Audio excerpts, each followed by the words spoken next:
आमच्या नोंदी सापडल्या, त्या नोंदीच्या आधारावर तुमचं आणि आमचं जे ठरलं उपोषण सोडवताना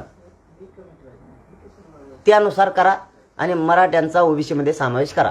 याबरोबर एक सांगतो की जे उपोषण करता वेळेस सोडायला जे सरकारच्या वतीनं संदीपान घुमरे साहेब आले होते, बच्चू भाऊ कडू आले होते, उदय सामंत साहेब आले होते,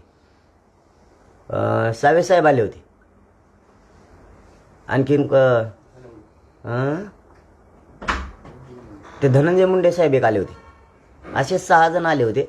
आणि असलेले आमदार आमची त्यांना आज विनंती आहे की तुम्ही सांगितलं होतं आणि लिहून पण घेतलेलं होतं.